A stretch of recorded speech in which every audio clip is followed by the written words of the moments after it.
Então, vamos lá. O adjetivo como recurso modalizador vai pressupor modalizadores discursivos, e esses elementos vão ser responsáveis por evidenciar a nossa opinião, tanto na fala quanto na escrita. O uso que nós fazemos na língua em nossas ações de comunicação é sempre mediado por intenção. Então, a sua fala, a minha fala, a fala de outras pessoas sempre tem uma intenção por trás. Ou explicar, ou colocar uma dúvida, uma obrigatoriedade, sentimentos, dentre outros. Tudo bem? Então, vamos seguir. Aqui eu coloquei um exemplo que está aí no seu livro, na página 86. Está dizendo o seguinte, é uma manchete. Triste, mais de 130 famílias ficam desalojadas em Barreiros após chuvas fortes. Então, diz o quê? Na manchete lida, a palavra triste abre a informação de que milhares de famílias foram obrigadas a deixar suas casas por causa das fortes chuvas. Ao fazer o uso do adjetivo triste, o redator tornou pública sua comoção, ou seja, seus sentimentos, o que achava ali sobre aquele determinado assunto. Seu sentimento de desgosto diante do fato noticiado, expressando seu estado de espírito em relação a uma situação concreta. Na manchete lida, a palavra triste abre a informação de que milhares de famílias foram obrigadas a deixar suas casas por causa das fortes chuvas. Ao fazer o uso do adjetivo triste, o redator tornou pública sua comoção, seu sentimento de desgosto diante do fato noticiado, expressando seu estado de espírito em relação a uma situação concreta. Sim ou não? Então, vai o quê? Confirmar aquilo que eu falei para vocês sobre você reafirmar, né, a partir de determinada palavra, o que você realmente entendeu. Sim? Se na nossa fala é sempre mediada por intenções, aí existe um exemplo, não é verdade? Então, esses elementos que vão atuar como indicadores de argumentação, que é o que nós utilizamos muito na nossa disciplina de redação, não é? Vão ser denominados modalizadores discursivos. Então, agora o meu aluno do 8º ano sabe exatamente o que é um modelo discursivo. Tudo bem? Um modalizador, discursivo. Ótimo. E o que foi que eu fiz? Aí eu coloquei o exemplo que nós temos abaixo, que é um exercício que você ia fazer esse teste aí, né, do adjetivo, e eu coloquei para que a gente pudesse conversar. É simples, é um conteúdo rápido, mas que a gente precisa ter um determinado cuidado para que a gente não se confunda lá na frente com outra classe gramatical em meio às análises sintáticas, tá bom? Então, vamos para o nosso próximo slide. Ok. Então, aqui dizia o seguinte: grife os adjetivos que modalizam o discurso de quem produziu as frases abaixo. Essa questão aí está na página 86, logo depois do que fala sobre o adjetivo como recurso modalizador. Então, nós sabemos que o adjetivo vai ser a palavra que vai caracterizar e ser indicando as qualidades que sejam negativas ou positivas ou atributos, né? Porém, todavia, existe um sentido. Ele pode ser obrigado de forma objetivamente, ou seja, descrevendo ele de forma objetiva, grande, pequeno, azul, amarelo, vermelho, ok? Gordo, magro, ou de forma subjetiva, que vai expressar aí juízos de valor em relação a uma pessoa que está triste, que está alegre, desgostosa com alguma coisa, tá bom? Então, vamos lá. Grife os adjetivos que modalizam o discurso de quem produziu as frases abaixo. Então, na letra A, nós temos: sua irmã fez excelente defesa do pobre animalzinho. Nós temos aí na letra A um discurso em que você adjetiva, certo? A questão da irmã em relação ao animalzinho. Então, eu destaquei para vocês o excelente e o pobre. Na letra B, o céu azul encantava aquele belo dia. Então, não era qualquer dia, meu amor. Era um belo dia. Era um dia bonito, um dia ensolarado, florido, certo? Então, eu estou objetivando como era esse dia. Impressionante como ele consegue convencer as pessoas. Então, ó, de forma impressionante é que ele conseguia convencer as pessoas. Não era de uma forma qualquer, natural, familiar, não, era de uma forma que impressionante. E na letra D, com orgulho intenso, recebeu a premiação por seu maravilhoso livro de contos. Então, ó, com orgulho intenso, eu poderia colocar só com orgulho, recebeu a premiação por seu maravilhoso livro de contos. Mas eu quero impressionar, eu quero chamar a atenção, então eu tenho uma intenção aí comunicativa. Então, eu vou escolher a melhor palavra para que realmente eu consiga perceber ou passar para o meu leitor o que eu quero de fato, qual é a minha intenção. Tudo bem? Ótimo. Vozes verbais. De acordo com o seu livro, na página 110, nós falamos aí que o verbo é uma importante componente linguístico na construção dos sentidos de um texto. Então, esses enunciados, ele pode ter um propósito comunicativo ativo, que é quando o ser pratica ação verbal, sim, que é o que a gente fala de ativa, certo? O ser pratica ação verbal passivo, o ser recebe a ação verbal, ou reflexivo, o ser pratica e recebe a ação verbal ao mesmo tempo, ok? Ótimo. Essas construções, segundo o teu livro, faz relação entre os termos da oração. Aspectos semânticos, que nós vamos falar, determinadas situações comunicativas a partir das condições de produção da imagem. Então, vamos ter aí, ó, voz ativa, voz passiva e voz reflexiva. Então, o que seria, meus amores? Aluno, o que seria esse assunto de vozes verbais? Segundo o teu slide, ele diz, os verbos apresentam flexão em voz. Então, ele vai indicar aí se o sujeito gramatical ele vai desenvolver um papel de agente ou de paciente da ação verbal. Tia, eu não entendi. Se ele vai praticar ou se ele vai sofrer ação, ou se isso vai acontecer ao mesmo tempo. Aí na página 111, nós temos aí 2 quadros, né? Que fala sobre vozes verbais. Então, as 2 frases dizem o seguinte: ele não defende a natureza. E na outra imagem, nós defendemos a natureza. Na primeira questão, a gente pergunta o seguinte: que ação verbal conduz a mensagem no primeiro e no segundo quadrinho, respectivamente? Então, olha só. Se são 2 ações que ele está te pedindo, então, olha só.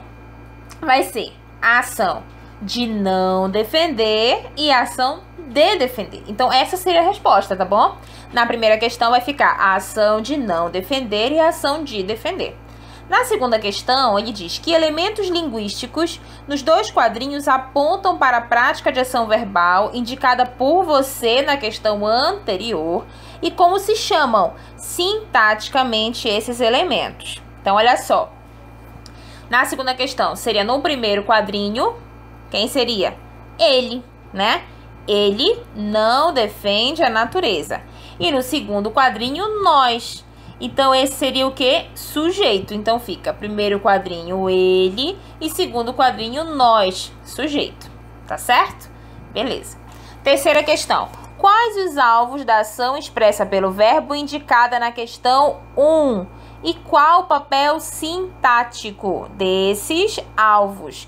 Então, no terceiro seriam, nos 2 quadrinhos, a natureza, tá? E aí seria o quê? Um objeto direto, porque não temos o quê? Preposições. Perfeito? Então, a página 11, na correção, veja direitinho aí no seu livro, se você acertou, se não, corrija. E já põe certinho aí do lado, tranquilo. Fechamos a página 111. Vamos lá. Na página 112, nós temos aí algumas siglas. SA para sujeito agente, ODP, objeto direto paciente, tá? Então, quando nós vamos colocar aí o que vai ser de acordo com a resposta, a gente já vai e responde aí embaixo, tá? Letra A. Muitos internautas compartilham fake news sem checagem das informações. Então, o que você tinha que fazer? De acordo com os termos destacados, aí você vai colocar aí o SA, o ODP, tá? E o SA, AS, vamos lá. Então, letra A, muitos internautas compartilham fake news. Seria ODP, né? Na letra B, a era digital consolida o futuro. Sujeito agente, tá? Beleza. Letra C, AS. E a letra D, ODP. Perfeito? Então, o que eu posso daí relembrar esse meu objeto direto paciente? Primeiro, eu preciso saber quem é o agente, no caso, quem desenvolve a ação, quem é o paciente, quem recebe essa ação, tá bom? Se eu tenho somente aí, por exemplo, um sujeito agente, né, como foi na questão da letra B, de bola, então eu preciso analisar as minhas frases direitinho, tá? Segunda questão, todas as orações acima se encontram na voz ativa. Concorde ou discorde da afirmação justificando sua resposta. Então, aí você precisava o quê? Concordar. Por que concordar? Porque aí aponta-se uma prática da ação expressada pelo verbo, ou seja, ele vai desenvolver a ação aí na maioria das alternativas. Beleza? Então, vamos lá para a página 113. Aí na página 113, nós temos uma manchete, tá? Interpol investigará o tráfico de bebês. E eu coloquei aqui a primeira e a segunda questão pra gente responder. Só que essa questão aqui vai de 1 a 4, tá? Mas eu coloquei no outro slide pra não ficar muito cheio. Em que voz verbal ela se encontra? Então, olha só. Você precisava aqui analisar se ela estava desenvolvendo ou recebendo uma ação, tá? Então, de primeira, você já sabe que vai ser o quê? Uma voz ativa. Porque Interpol investigará, subtende-se pra gente, pressupõe o quê? Uma ação. Ação de quê? De investigar, tá? Então, na primeira questão, a resposta é voz ativa. A que elemento linguístico o redator da manchete deu destaque? Claro, se nós estamos falando de voz ativa, alguém precisa desenvolver essa ação. E quem é que vai desenvolver? A Interpol. Então, na primeira questão, a resposta vai ser voz ativa. E na segunda questão vai ser Interpol. Beleza, vamos lá para a nossa próxima página, 114. Perfeito. Na página 114, nós temos a questão 3, 4, 5, 6 e depois a sétima e a oitava, tá? Então, ó, indique o papel sintático e o valor semântico apontado por você na questão anterior. Então, aí, meus amores, seria o quê? Sujeito o quê? Agente, tá? O papel sintático seria aí o sujeito e o elemento seria o agente, tá? Tranquilo. Por que o sujeito agente, lembra aí? Porque ele vai desenvolver o quê? Uma ação. Quarta, qual é o alvo da ação verbal? O alvo da ação verbal seria o tráfico de bebês. E qual o valor sintático disso? Seria o objeto, o quê? Direto, né? Seria objeto direto, paciente, porque aí ele vai receber esta ação. Releia a segunda manchete para responder a questão 5 e 7, de 5 a 7. Governo afasta diretora de hospital com formigas. Governo afasta diretora de hospital com formigas. Por que, meus amores, aí? Ó, a forma como a manchete foi produzida indica dupla possibilidade de interpretação. Como é o nome desse fenômeno sintático que acontece para duas possibilidades de interpretação, hein? Ambiguidade, aquela que te dá a possibilidade de mais de um entendimento, perfeito? Beleza. Que outra possibilidade de interpretação é possível ter a partir do fenômeno semântico mencionado por você na questão anterior? Por isso que eu não falei logo, né? Vai indicar o quê? Que essa diretora do hospital foi afastada em companhia dessas formigas e não porque o ambiente estivesse infestado de formigas. Porque ó, o governo afasta a diretora do hospital com formigas. Então aí ela estava uma possível interpretação. que ela estaria com as formigas e não porque o ambiente estivesse o quê? Infestado e precisaria passar por uma limpeza, né? Perfeito. Página 114, ok. Na mesma página, nós temos a 7ª e 8ª questão, que era para você preencher aí esses espacinhos, tá? Então, ó, no sujeito, o que fica no sujeito? Fica o governo, tá? No verbo transitivo direto, fica o quê? Afasta, certo? Porque depois da palavra afasta não tem uma preposição. Então, ele vai ser objeto direto. E o que vai ser aí pra gente o objeto direto, meus amores? Vai ser diretora de hospital com formiga. Quem vai ser o agente? Não sabe? Quem é que vai desenvolver uma ação? O governo. Qual é essa ação? O afasta, perfeito? E o paciente, diretora do hospital com formiga. Que tipo de voz verbal nós temos aí? A voz ativa, aquela que desenvolve, que pratica a ação, tá? Na 8ª questão, diz, em relação à manchete, polícia vai investigar tiros em ônibus, assinale as opções verdadeiras. Então, dessas aí, as opções verdadeiras seriam: a oração se organiza em torno de uma locução verbal, o alvo da ação verbal está na palavra tiros, o redator deu mais precisão à informação ao indicar o lugar onde o fato ocorreu na manchete, está claro que executa a ação expressa pela locução verbal. Perfeito, tá bom? Ótimo. Aqui, meus amores, encerra nossa primeira parte da nossa correção de atividades, tá? Que é o capítulo 3. Na próxima aula, nós vamos já fazer a correção do capítulo 4. É o tempo que, se você deixou alguma coisa aí em branco, a gente já conversa. Tia, teve uma questão aqui que eu não consegui compreender o motivo da resposta. Anota aí, quando for essa semana agora na nossa aula, nós tiramos as dúvidas, tá?